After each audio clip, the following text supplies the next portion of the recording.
Now I want to talk to you about something that we cannot disconnect ourselves from.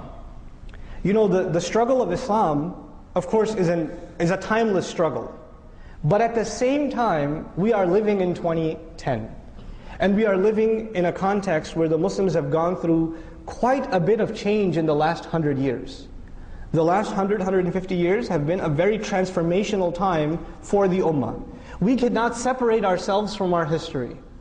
How we think, how we understand Islam, where we are today, is a product of a lot of events that have taken place. And if we don't understand those events, and what got us here, then we're not going to be able to understand how to move forward.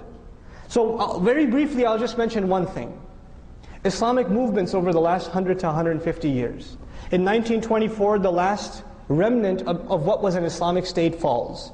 This is the Ottoman Empire, of course, right? The Ottomani state. It collapses in 1924.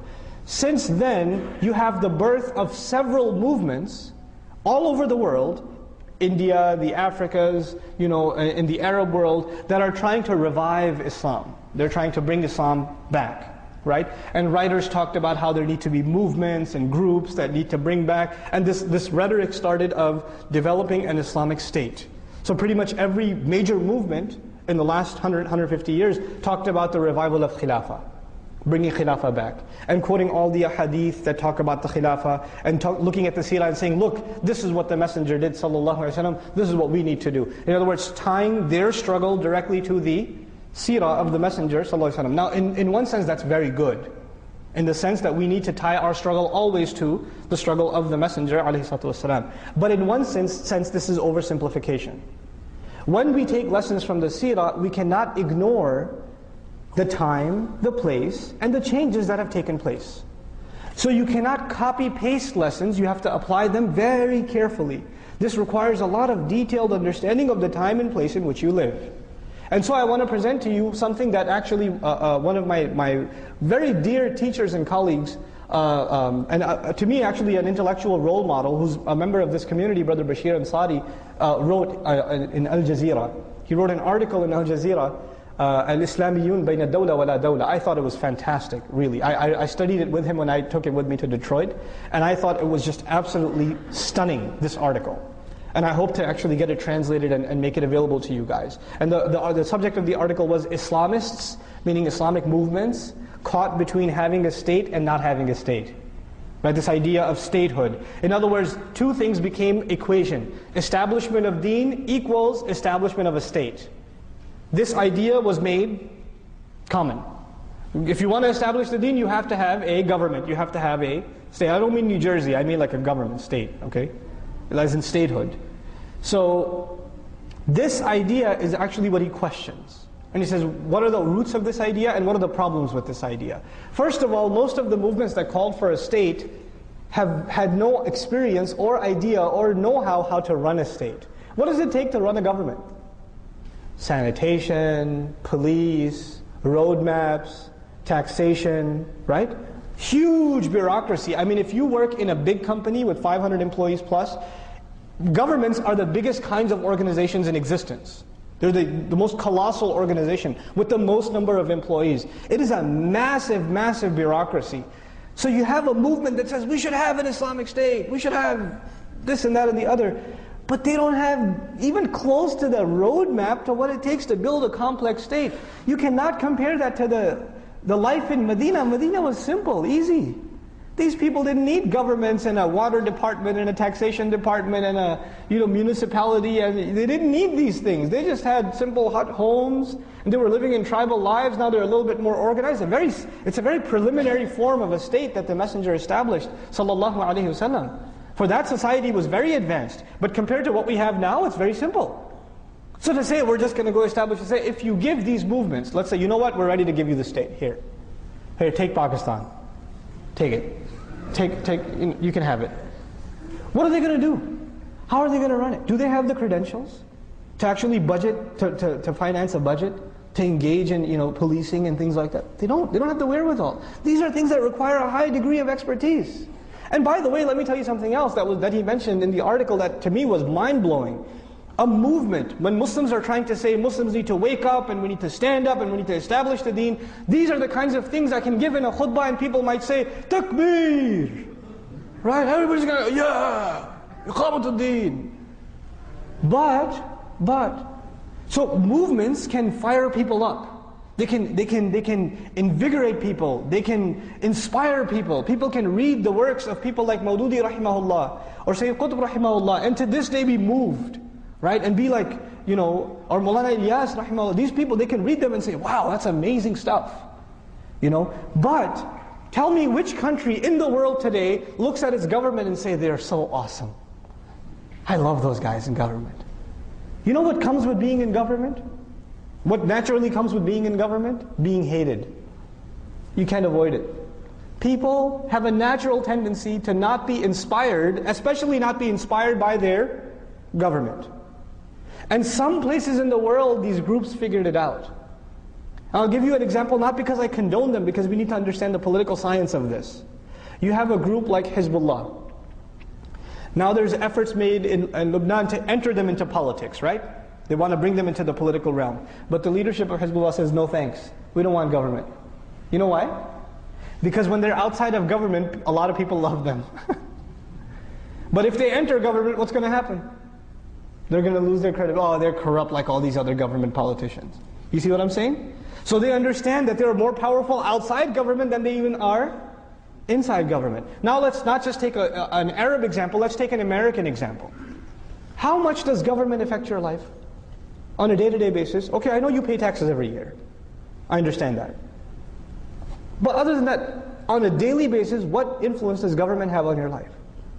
The major things that are in this country, for example, the way you think about fashion, the way you think about what's success and failure, your mentality, it doesn't come from the government. It all comes from the private sector. It comes from the entertainment industry and the academia and the major corporations that are selling products to us and driving the advertising and even the medical research and all the research universities funded by private organizations. In other words, the vast majority of things that influence you on a day-to-day basis don't come from government. Where do they come from? Well, what I like to call the private sector. They come from the private sector. If Muslims understood that, you know what we would be worried about? If you really want to take over society, you know what you should be taking over? The private sector. Open field. The Muslims haven't even begun to touch how many Muslims in media. More powerful than government today is what? The media can change the course of elections. The media can get a president impeached. The media can do crazy things. The media can say things like horrible, terrible things like, Obama's Muslim. Right? And get away with it. Media is powerful. Academia, universities shape the minds of the pillars of this society. How many Muslims in academia? How many Muslim sociologists, anthropologists, political scientists, historians? We're not present. We came to this country and we thought success is doctor, engineer. Okay, fine, you couldn't do doctor, engineer, programmer, right? IT, right? Or okay, if none of those worked out, gas station, right? This was success for us. If we make good money, if we can buy a nice house, if we can live in a nice neighborhood, we've got success. This is success for an individual, maybe. For a community, look at what, and I'm baffled by the Jewish community. I'm amazed by them. You know why? Because when they first came to this country, they were treated like we are treated now. And you know what they got themselves? You could say, oh, they're riba people, whatever. But you know what they really got themselves into? Not just financial institutions. Entertainment, literature, academics, virtually any major university in the country, a significant proportion of the faculty is Jewish. That's a norm. It's normal, So they became the deep fabric of this country. So it's so much so that they're untouchable. Muslims didn't. We became skilled labor. That's all we are. Even if you're a doctor, even if you're an engineer, in the end, you're just a highly skilled worker. You're not someone who influences minds or causes ripples in society. You're not. You know, you're just a better consumer, so you buy a more expensive car. So I guess you're adding to the economy a little bit, but you're not a mover and shaker. You're not an influencer of minds. You understand? So Muslims, we have to understand, to penetrate this society, we need to enter the private sector. To enter the private sector, we need to be in major positions in universities all over this country. We need to be actually funding. You know, Islamic Studies program at the University of Chicago is funded by a Jewish group. What do you think that what kind of research they're going to produce? Which Islamic Studies program at the PhD level is being funded by Muslim organizations? There's one attempt being made in Detroit I think in Troy, Michigan. And they're asking for an endowment of a couple of million, and the Muslims are struggling to come up with those money. I appreciate their effort, actually. If you're not entering into this is the game. You got to enter the game. You know, the messenger challenges the poets. The poets of our time are the academics. You got to enter the game. You know, we're not even in it. We're bubbled by ourselves. So this is a very big thing that we need to enter. We need to have our Muslim youth that are creative go into media studies, go into film production. This is the language of this is the poetry of our time. You know, the thing that moved the masses in the time of the messenger was poetry. What moves us today is YouTube. Right? We need people that are actually qualified in film production, sociologists, not just psychologists, but even like historians, Muslim historians. We need them. We don't have them. These are things that become the fabric of a society. And the other thing we need is huge, massive Walmart-sized businesses. Not just run by individuals, but they're these massive, massive organizations that are funding entire projects. So for example, I'll give you a secular example, like the Bill and Melinda Gates Foundation from Microsoft, right? They give so many endowments to schools across the country and help out and things like that. Muslims need to have institutions like that. That don't just help Muslim institutions, they help America in general. They help America at large. Why should we do this? Because then we become a fabric of this society. They can't talk about us like they do now.